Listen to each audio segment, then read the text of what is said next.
le thème de ce webinaire sur la fête des mères, c'est aussi de cannibaliser deux événements assez proches, la fête des mères et la fête des pères.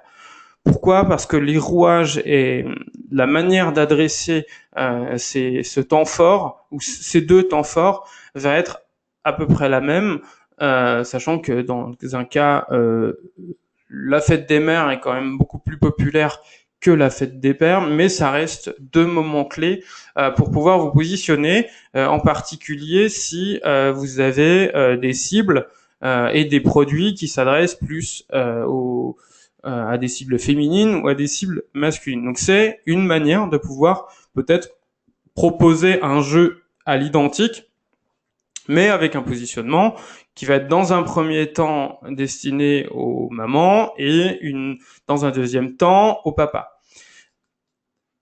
Pourquoi c'est important de jouer sur ces deux volets? C'est que dans un premier temps, vous allez cibler plutôt la jante masculine pour incentiver sur éventuellement des dotations à orienter pour offrir genre des cadeaux et des opportunités, des réductions, des coupons. Ou alors vous allez honorer les mamans en leur proposant justement des offres préférentielles, des éléments intéressants. Si par exemple vous avez des animaux, il y a aussi la notion de sexe avec les les les chiens de sexe masculin ou les animaux de sexe féminin. Et ça aussi, c'est un détournement qui est original de jouer aussi, voilà, sur ces fêtes-là, pour honorer ces animaux. Voilà. Donc l'idée, c'est que ces deux temps forts peuvent être adressés de deux manières, sachant que au sein d'un temps fort, vous avez deux cibles distinctes, ceux qui vont tendance à être acheteurs ou provocateurs comment dire d'offrir des cadeaux. Donc ça va être les enfants, les enfants qui sont devenus adultes en vis-à-vis de leur mère, etc. Et vous avez la maman ou le papa en fonction de la période. D'accord? Donc la valeur business des gens que vous devez aller adresser, la manière dont vous allez construire votre jeu concours va reposer sur ces deux cibles distinctes. Et surtout, le discours va pas être le même. Quand vous allez honorer les mamans dans vos jeux concours, vous ne vous adressez qu'à elles. Vous allez difficilement pouvoir en même temps vous adresser aux mamans et en même temps au reste de la famille qui a tendance à offrir des choses, des compliments, etc. Euh, aux mamans ou alors au papa. Voilà. Donc, est-ce que pour vous c'est clair cette distinction que vous avez dans ces deux cibles?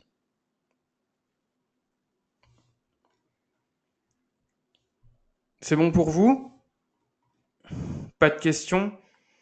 Voilà. Donc, pourquoi je vous dis c'est ce positionnement de discours, le positionnement de ces cibles?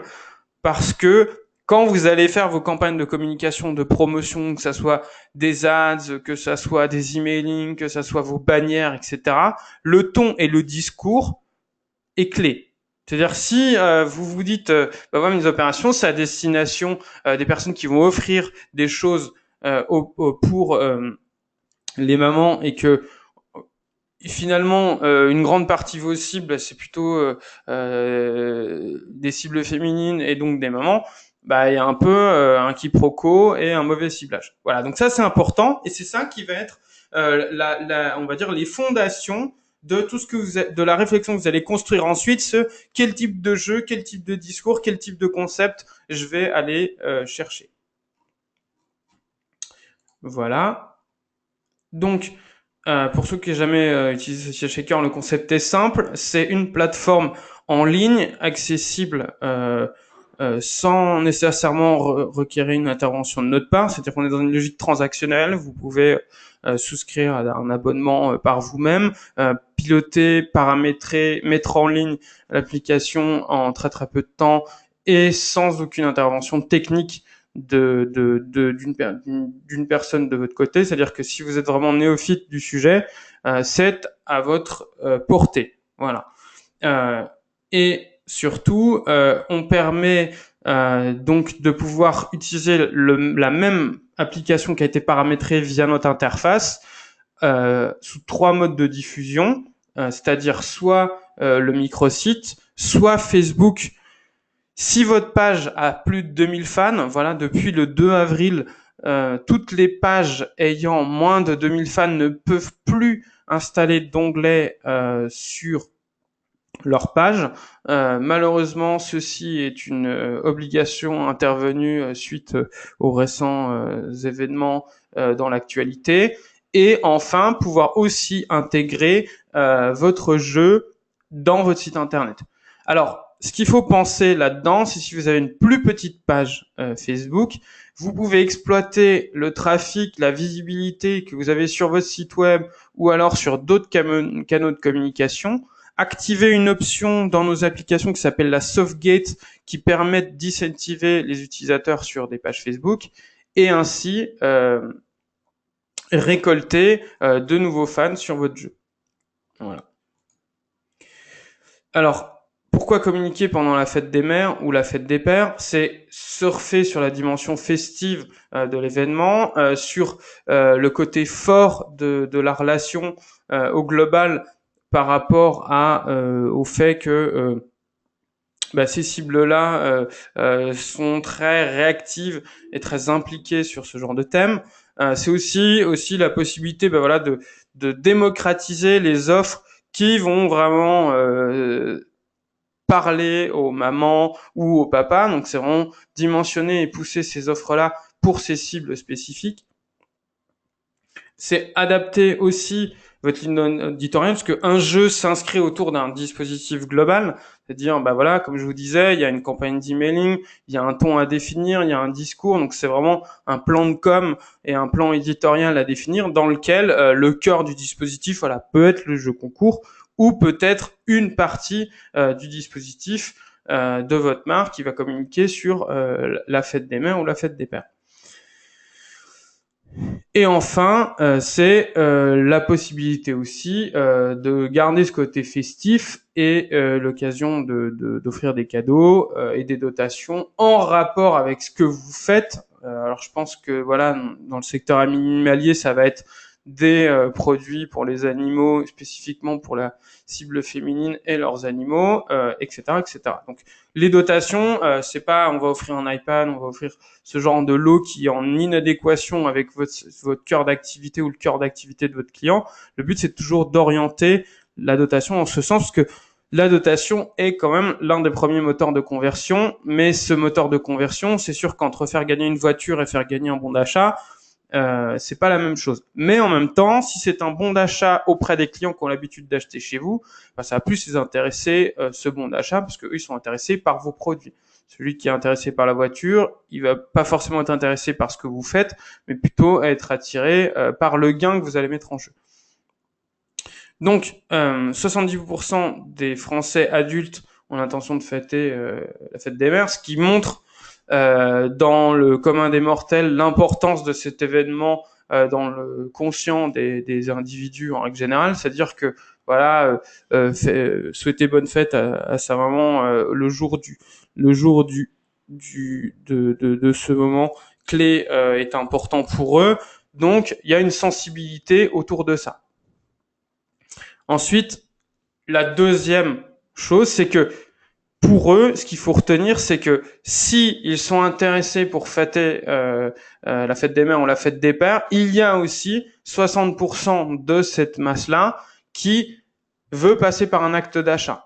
C'est-à-dire, il y a un acte d'achat derrière, donc sous forme de cadeau, ça peut être ce que je vous disais, des fleurs, une carte, donc il y a un acte d'achat. Ça, c'est ce qu'il faut retenir, c'est que cet événement est pour 60% des gens inclus avec un acte d'achat. Ensuite, ça reste une étude d'un sondage, mais c'est un chiffre qui peut être intéressant. Le budget moyen envisagé, c'est 50 €. Alors, quand on dit un budget moyen, ça peut être un budget qui peut être tronqué ou ça peut être le budget total alloué pour un cadeau. Donc, ça vous donne un ordre d'idée du type d'offre que vous pouvez valoriser. Soit 53% des cadeaux sont des fleurs, suivi par des cosmétiques. Donc là, pour Nocti-Pharma, c'est plutôt une bonne nouvelle. Les confiseries, les bijoux, des vêtements. Ici, il faut aussi penser que, par exemple, si vous vouliez une dotation générique à privilégier et à offrir dans vos concours, ça peut être des jeux qui peuvent être en partenariat avec des fleuristes ou interflorins, etc. Mais c'est aussi une forme de dotation qui peut être appréciée et pertinente à offrir à vos cibles. Voilà, c'est comme quand c'est Pâques, beaucoup de marques anticipent d'offrir des lots personnalisés, mais qui restent dans le thème du chocolat. Voilà. Donc ça, c'est aussi très intéressant de jouer sur ça et prendre en compte ces indicateurs. Est-ce que c'est bon pour vous jusqu'à présent?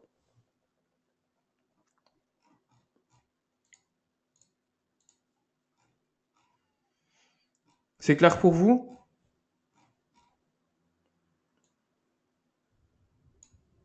Ok.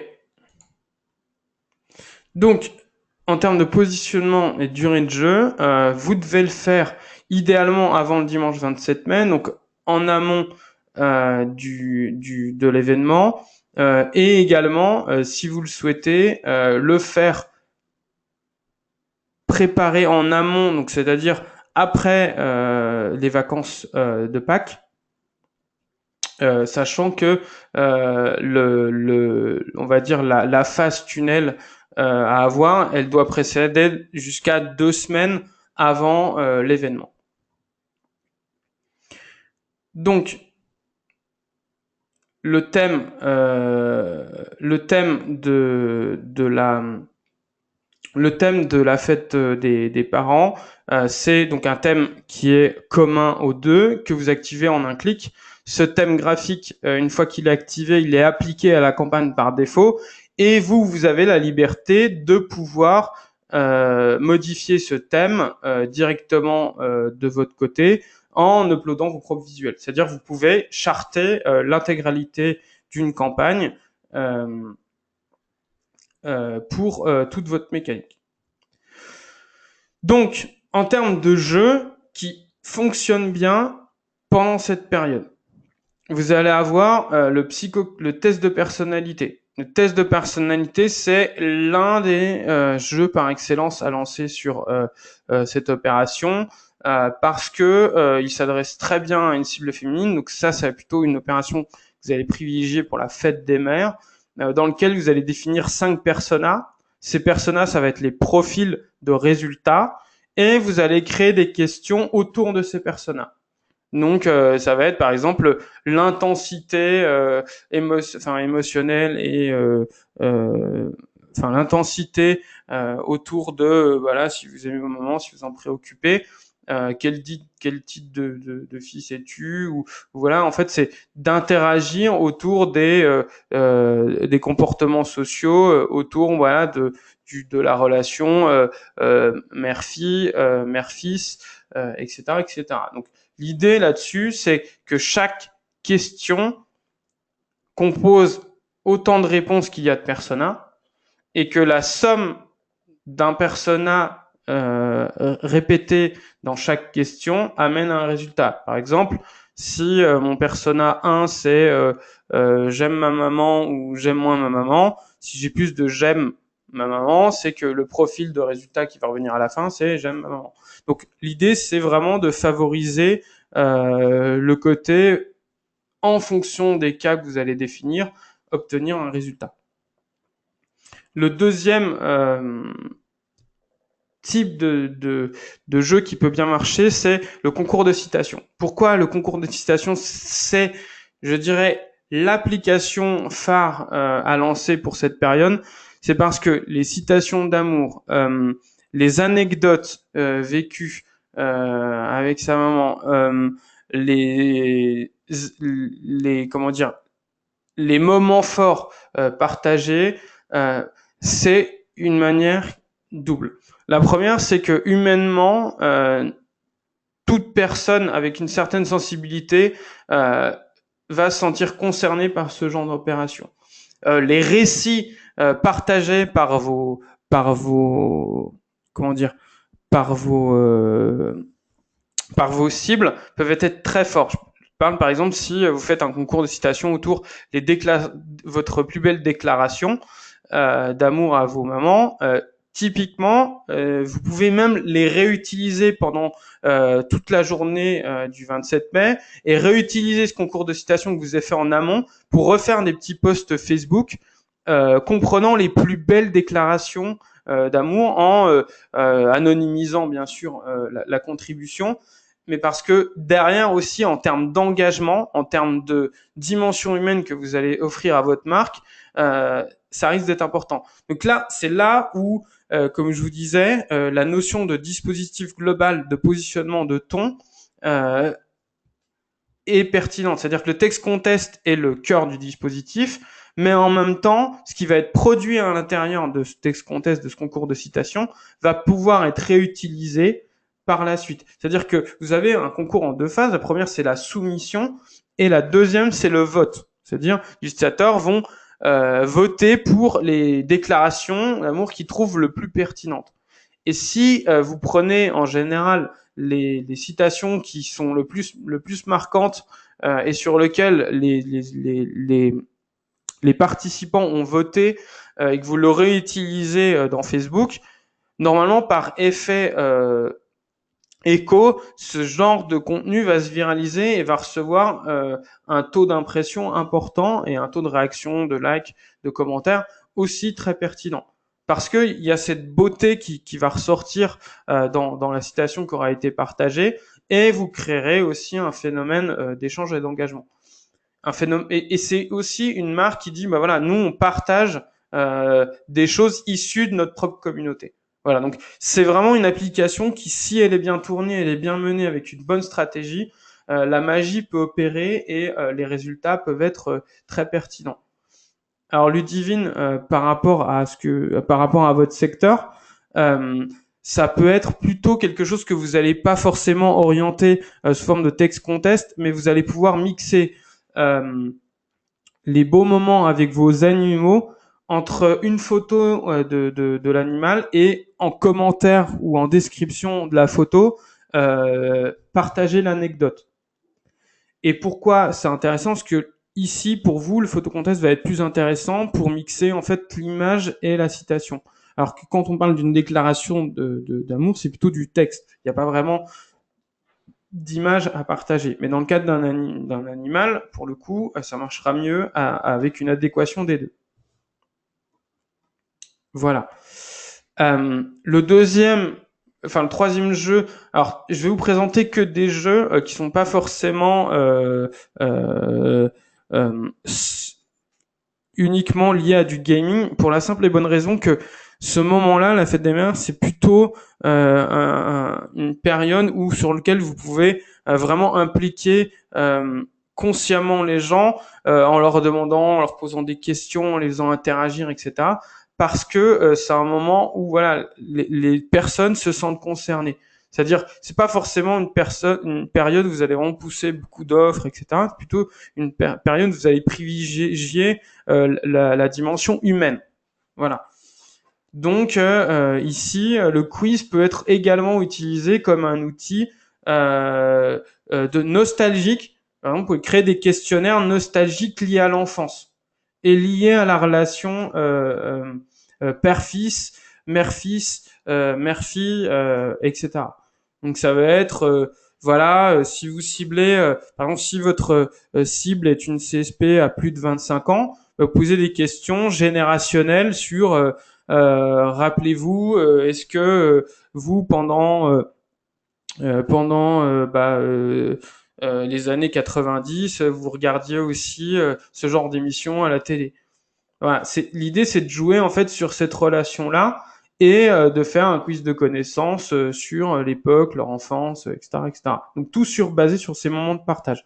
En fait, ce qu'il faut vraiment faire ressortir, c'est cette relation interdépendance entre voilà l'enfance et la phase adulte, etc., etc. Voilà. L'instant scratch, pour le coup, voilà, ça c'est une mécanique d'instant win où vous faites gagner un lot tous les jours ou des lots tous les jours, et l'utilisateur va gratter une case pour découvrir ce qui va se passer derrière. Donc ça, c'est une mécanique beaucoup plus classique pour faire gagner des lots.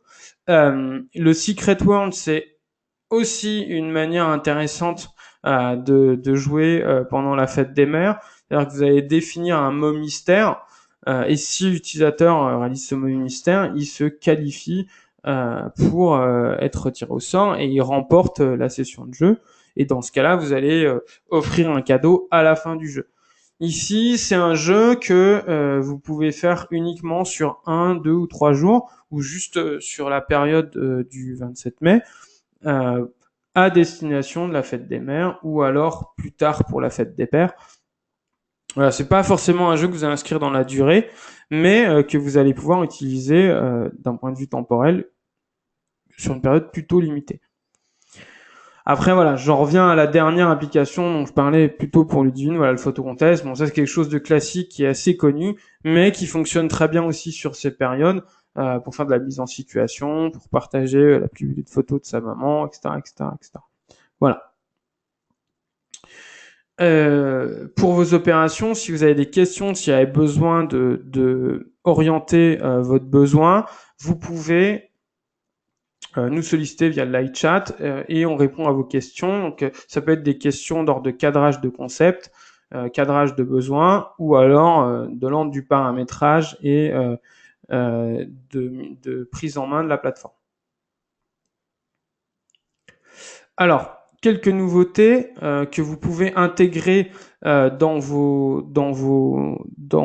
votre réflexion, c'est qu'on va sortir. Alors normalement, elle devrait être activée aujourd'hui. Ici, c'est est-ce que votre maman a gardé bonne mémoire? Là, c'est un jeu, Simon, où le but en fait, c'est de reproduire les séquences de couleurs dans durant la phase de jeu. Donc là, plus vous faites de séquences justes et plus vous arrivez à reproduire de séquences, plus vous gagnez de points. Et à la fin, il y a un classement. Voilà, ce classement-là, il est basé sur les utilisateurs qui auront réussi dans un laps de temps limité à reproduire le plus de séquences. Donc c'est une nouvelle mécanique qui est très intéressante parce qu'elle mixe à la fois le son et l'image, l'interaction. Et en même temps, il y a une vraie notion gaming avec un classement et la possibilité de se positionner et de rejouer autant de fois qu'il est nécessaire pour améliorer continuellement son score dans l'intervalle temps de début et de fin que vous aurez défini pour votre jeu. L'autre point, c'est qu'on a refondu la partie pronostic. Donc c'est un jeu qui est idéal pour la Coupe du Monde.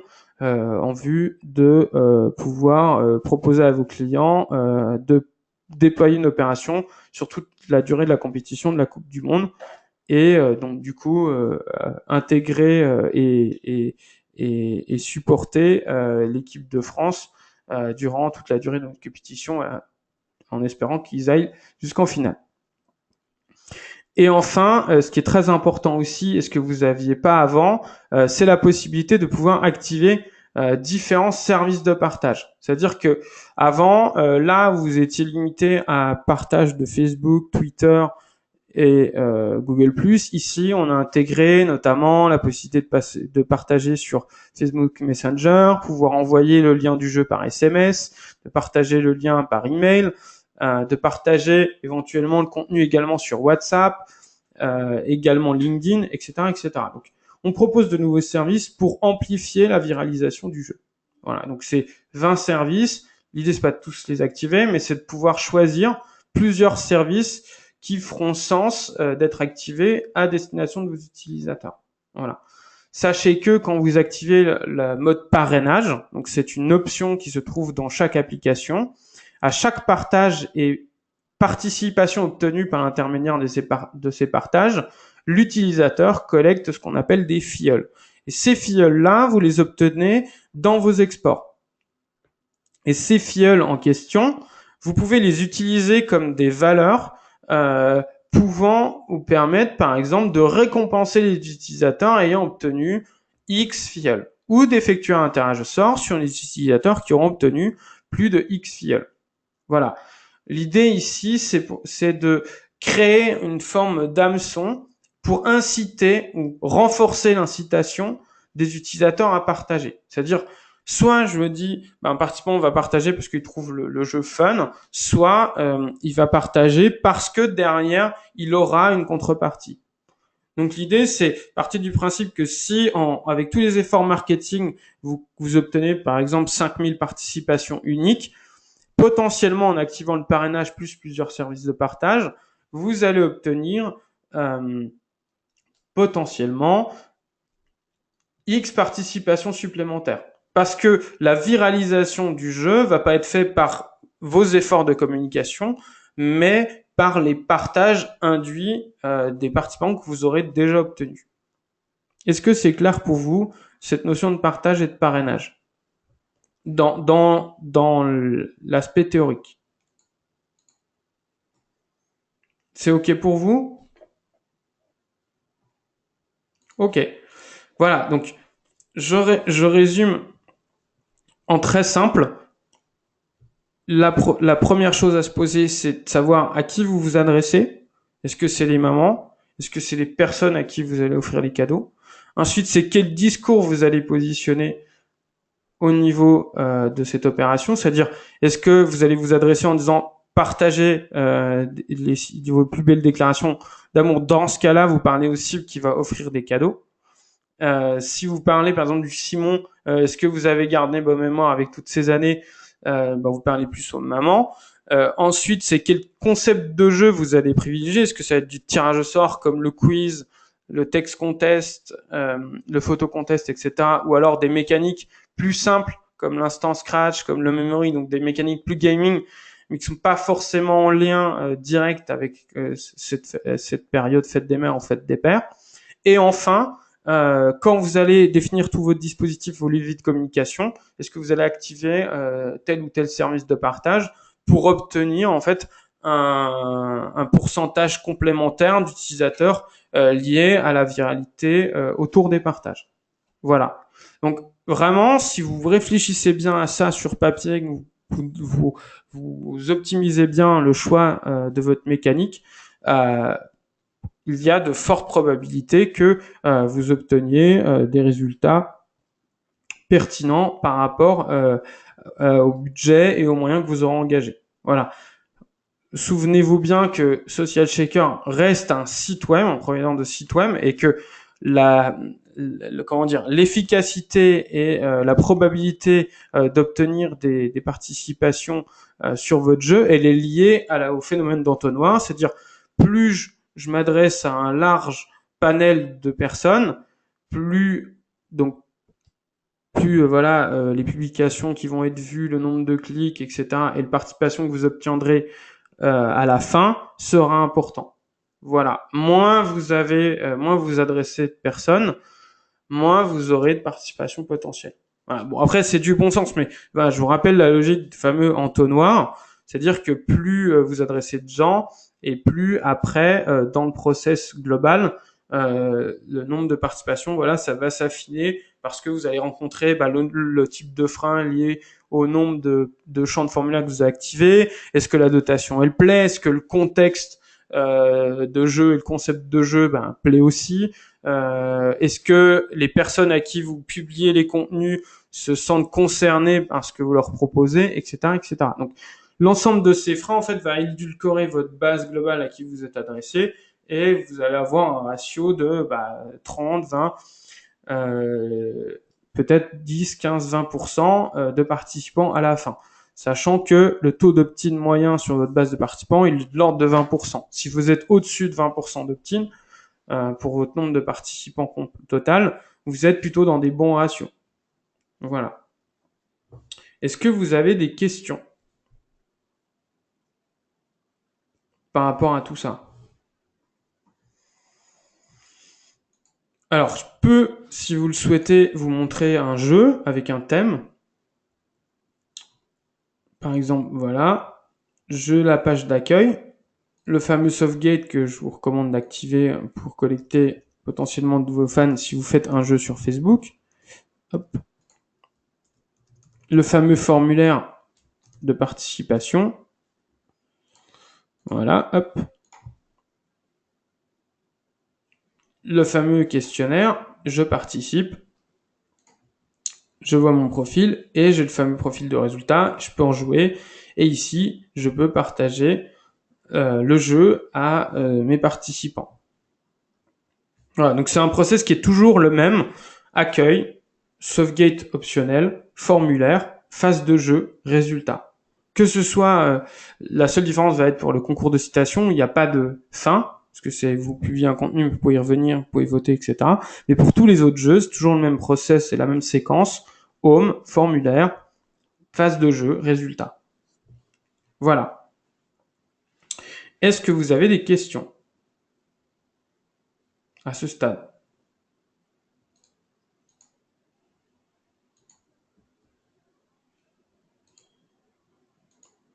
N'hésitez pas à poser vos questions si vous en avez. Si jamais vous n'avez pas de questions, j'espère que tout ce que je vous ai présenté était clair pour vous. Et sinon, je vous laisse un petit peu de temps pour poser vos questions.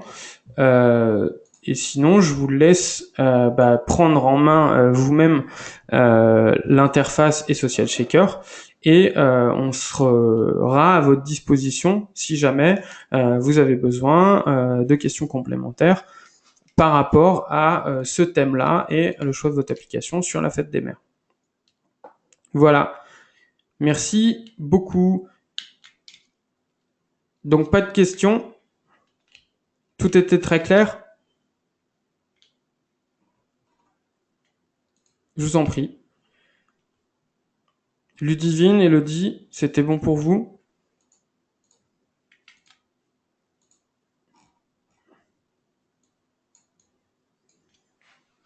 Parfait. Eh ben, je vous souhaite bonne continuation, bonne fin de journée et bon après-midi. Voilà. Au revoir.